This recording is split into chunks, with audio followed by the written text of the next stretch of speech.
Good evening, everybody. Welcome to this ATR exclusive. Now, you guys know one of the companies that I work with a lot on this show is the Dynasty, and this coming Saturday they are presenting Sounds Gay. I'm in a show. Obviously, it's in association with the Pride event happening in Schenectady, and a couple of days ago we had on Taylor One Shot to kind of talk about the event, but the our guest tonight is actually making her debut, not only for the Dynasty, but in pro wrestling as a whole. I want to introduce you guys to the show, the one, the only Cora Valentine. Cora, how you doing this evening? I'm great. Thanks, John. I'm glad to hear. I'm when we were going over the card and I heard your name being mentioned and this was your debut, like I was like, you know what? I want to try to get her on before the show just because I don't know, obviously nerves can be setting in. So I kind of want to ask you, what is your thought process as we are, only a couple of days away from the show? Yeah, there's definitely nerves, but that's not a bad thing. I think that's completely normal, and like you should have nerves in your debut, as long as they're not something that's gonna set you into like a panic mode or something like that. But I've been training, and I feel like I'm ready. So yeah, I mean, it's normal nerves. I feel like. No, and I get it. And we were saying this to you before we started recording. This isn't, it's not like, and yes, the Dynasty always puts on big shows, but this is this kickoff of Pride Month. You're making your debut. Does that add anything to it at all? Or is it in your eyes, just another day, so to speak? It's a big deal for me. Being at the Pride event, being part of the LGBTQ community. If anything, I think it calms me down actually a little bit, being amongst like, my people. I get it. But I guess that's where I was going to go with now. How important is this to you? When obviously I'm assuming Taylor was the one who reached out to you about this show. How important was it for you to say yes? I want to be a part of the show. I want to be a part of this big event. Oh yeah, I think that just being a part of it with the visibility for people in the community, and not just the LGBT community, but like for the wrestling community to showcase us really. No, and I get that. And honestly, for me, I look at it as this is it's a pro wrestling event as a whole, but I look at it as it's an experience because I'll admit right now I've never been to a Pride event before. I've always wanted to go, but I've never had the opportunity. Now it's kind of like you have the wrestling, you have this. Honestly, I think this can be a very good event because the one thing with pro wrestling is it's very inclusive.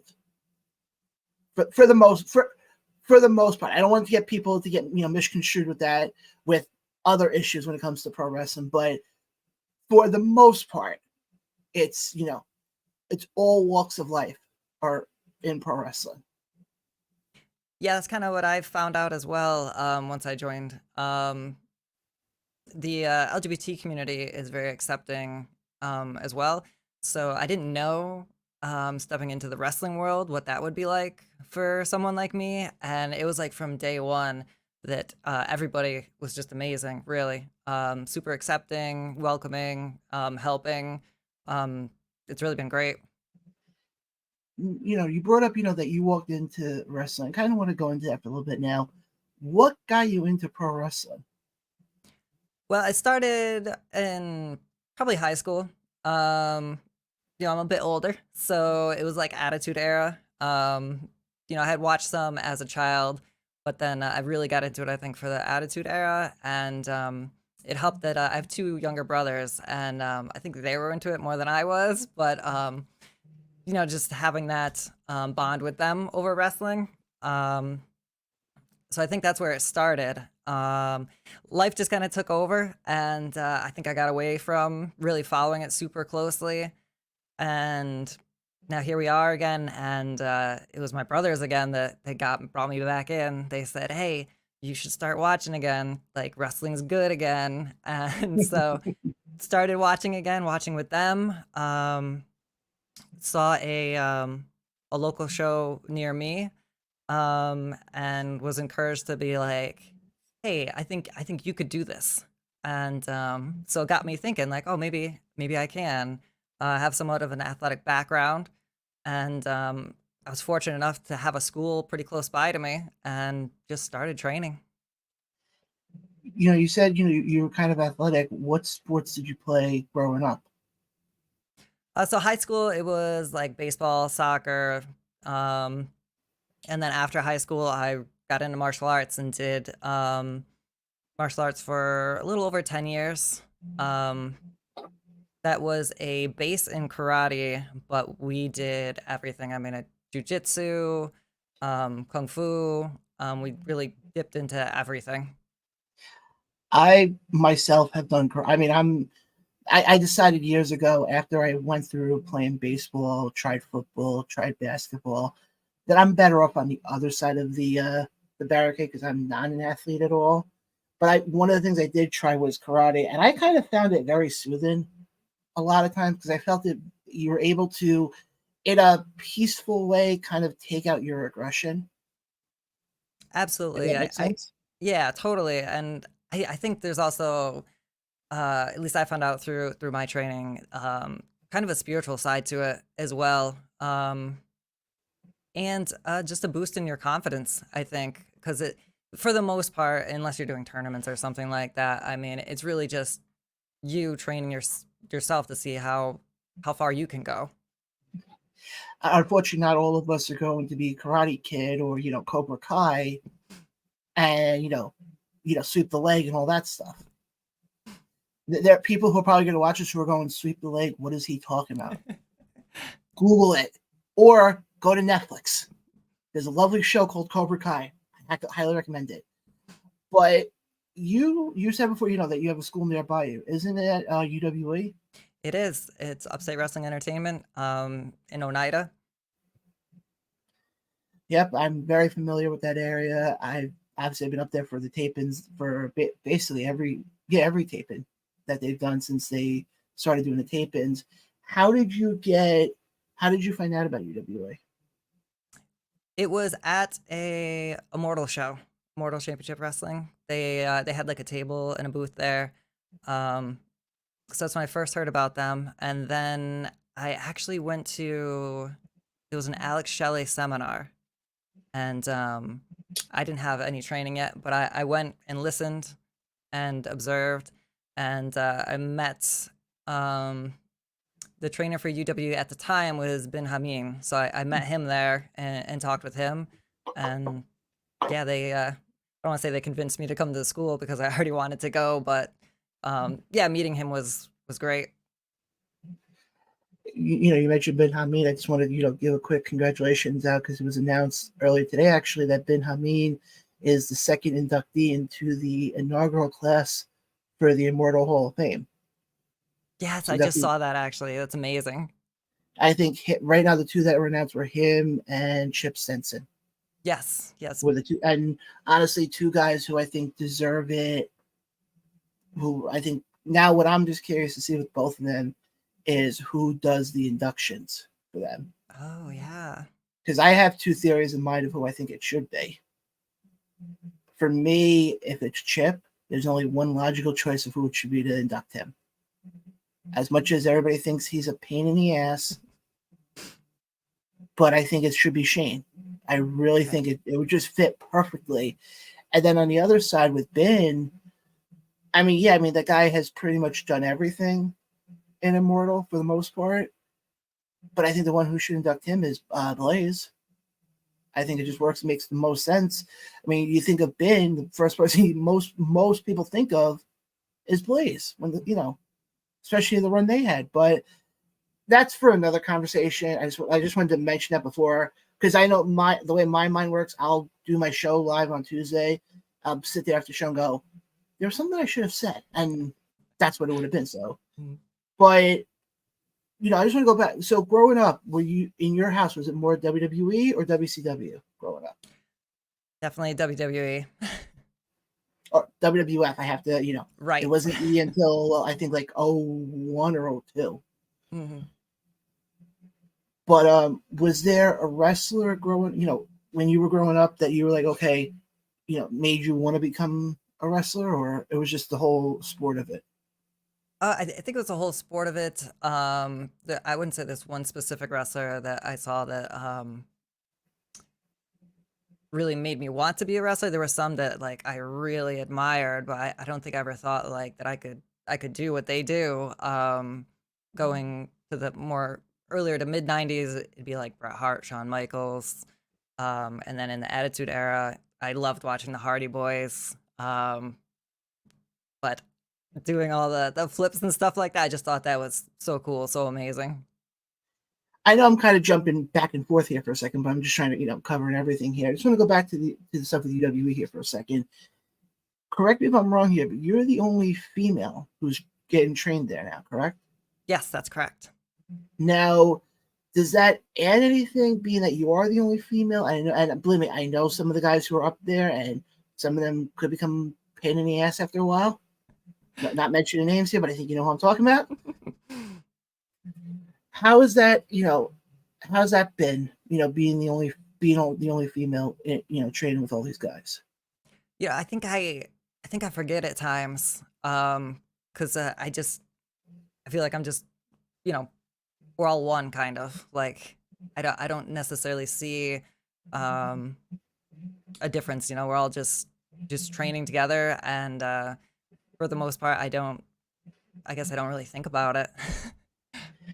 Well, and I say, with some of the guys, like, and again, I'm not trying to be mean here, but with some of the guys up there, because I know they pick on me every time I'm up there, and especially, and I think these two guys are great, but the Stompers,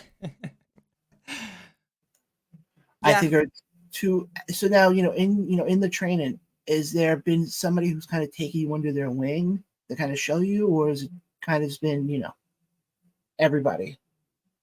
Yeah, it's really been a group effort. I feel like everyone is very involved, and I think it's pretty open like that in class. That if doesn't matter who somebody sees something, um, whether to correct or maybe just a better way to do something, or even just a question.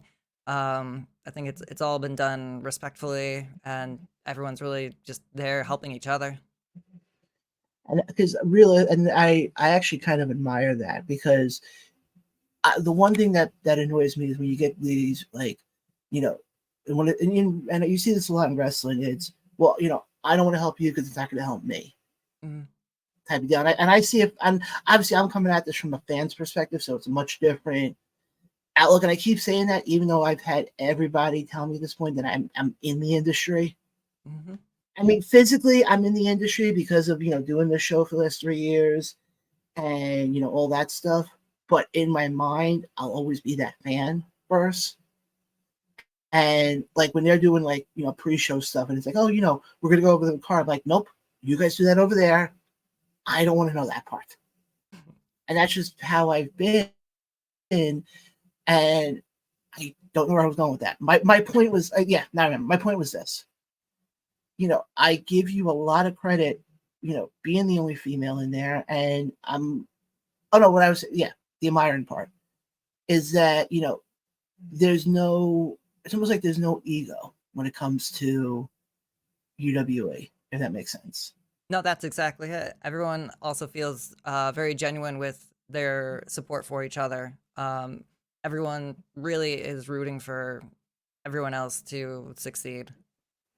Well, because I think the thing is, everybody who comes out of UWA, you guys are the next crop of talent, if that makes sense, in the independent, where you get these guys and these girls now who are in independent wrestling. Eventually, I mean, not everybody, but eventually, some of them may make it to an AEW or a WWE, and they're going to need, and then those companies are going to need spots filled. And that's where I think people like yourself, the Stompers, Z-Woo, that's where you guys kind of come in. It's like, okay, we're kind of getting filled, we're going to kind of fill in the gaps. And I like how, there's no, well, I'm not going to help you because it doesn't, like I was saying before. Yeah, it doesn't. At least I haven't experienced any kind of like backstabbing type stuff or anything like that yet. I'll give you a great hint of advice. There are certain companies in Jersey, and I will not mention them here, but there are certain companies in Jersey that that happens quite often. I've heard I've heard stories. this story. Yeah, there's some companies, especially, and I know obviously you're in upstate, so it's a little far, but I know a lot of people from upstate who do work down in Jersey, and yeah, I'll just leave it at that. I can explain that another point. But now, as regards to Saturday, do you know yet who you're working with? I believe so, but also I don't know if they've announced anything, and I know a card is always subject to change, so I'm not sure if I can really say. Because I know Taylor mentioned. I think you were working with. No, you were working with. Well, yeah, I mean Taylor mentioned it, so we can talk about it. Okay. Yeah, I looked at it as if because when we had Taylor on here again, guys, go back and watch that video. It was a great interview that I did sitting down with her, especially with her going on this conspiracy theory that everybody's against her right now.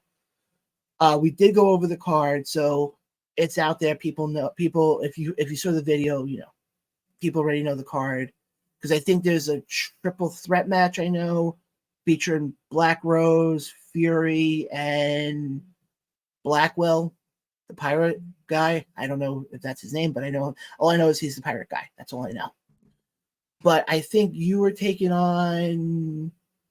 I forgot who Taylor said you were taking on now. I'm drawing a blank here. I apologize. From what they told me, and I know, like I said, it could be a card Oh, subject to change. It was Tiffany Avatar. yes. Okay. Yes. Okay. Yes. That I remember. Have you gotten a chance to see any of Tiffany's stuff so then you kind of have an idea of what you're kind of walking into? Oh yeah, definitely. As soon as I found out, I checked out some of her matches on YouTube, and she seems great. So I'm excited to have this match.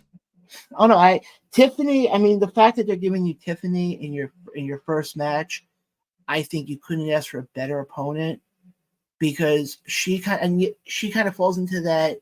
She's going to elevate you, and also the fact of she's very big down in Jersey a lot. Mhm. It may get some promoters also be like, oh, Cora Valentine, she just took on Tiffany. Let's, see how she is. Oh, wait, she did a pretty good job. All of a sudden, companies in Jersey may even start looking to bring you down. I mean, that would be amazing. I don't mind travel. Now, going into this, do you prefer being the baby face or the heel? I don't know if I have a preference. I feel like I can do either. Seeing Tiffany wrestle, it looked like a lot of the times that she might have been the baby face, and so I guess just preparing for either, but I guess more so leaning towards heel. One thing I've learned in my 3 years of doing the show, like I said, I've spoken to a lot of the independent wrestlers, and a lot of times when I ask them, do you prefer being a heel or a baby face? 9 times out of 10, they'll say the heel because to them it's more natural. It's more, they can be more of themselves Hmm.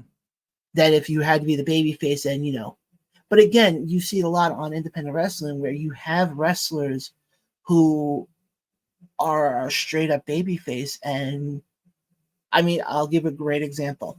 There's a wrestler down in Jersey, Vicious Vicky. I don't know if you've heard the name Vicious Vicky. She's trying right now to be a heel. And I'm going to be honest, it's not working because she's a straight baby face. It's one of these with her, and I've noticed this a bit. There are certain wrestlers where they try to be a heel, but because they're such a fan favorite, they can never turn heel. Mm. So that's why I think the biggest thing that I hope with you is coming out of Saturday is people can look at you and go, okay, Corey, you are a bona fide babyface or you're a bona fide heel. And I think either way, I think it's going to do nothing but wonders for you because of the fact of how wrestling is now and how, there are more opportunities now with more. I feel like every other day, it's like every other week now, it's, oh, well, there's another company here and there's another company here. There's another company here. And I think all that's going to do, especially coming out of Saturday, is it's going to finally put you on the map. where I'd love that. and I truly think it's going to happen, especially knowing that you've gotten the training from UWE, and I've been to that training school a couple of times now. I mean, yes, it's kind of a trek for me to get up there, but to get up to there, I do it in a heartbeat. And funny story, actually, then we'll wrap up. I got 2 more questions after this. The last set of tape-ins. Now, mind you, I'm coming from Long Island. I was actually up in Albany the night beforehand for the previous Dynasty show. I actually got to the school before anybody else did. I got to the park and I'm like, there's tape-ins today, right? And I message Craig. I'm like, there's tape-ins today. He goes, yeah, what? I go, I'm the only one sitting in the parking lot right now. To tell you how fast him and the Stompers moved to get there, it would have been hysterical. Last 2 questions I got for you before we wrap up. First question is, who is your dream opponent? Ooh. Let's see. I think it's because of from the beginning of seeing the Immortal shows, but I mean Kayla Sparks. That would be amazing.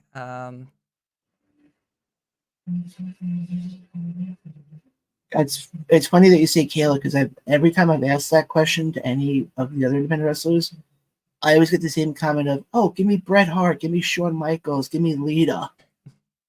So it's nice to hear somebody on the independent level where it's like, okay, that could actually happen. And then, final question I got for you is, what's the future hold for Cora Valentine? What's coming out of, let's say you're looking past Saturday. And I mean, realistically, we shouldn't, but for the sake of this question, it kind of works out. What do you hope to accomplish in wrestling as now you begin your career?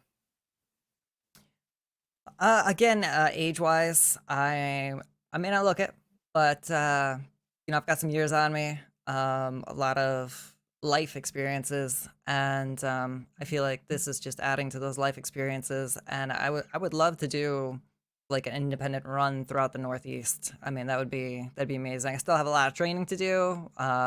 Obviously, this is my first debut match, so to get past this, back to training, and then just see if I can get some more bookings, some more shows, down the line.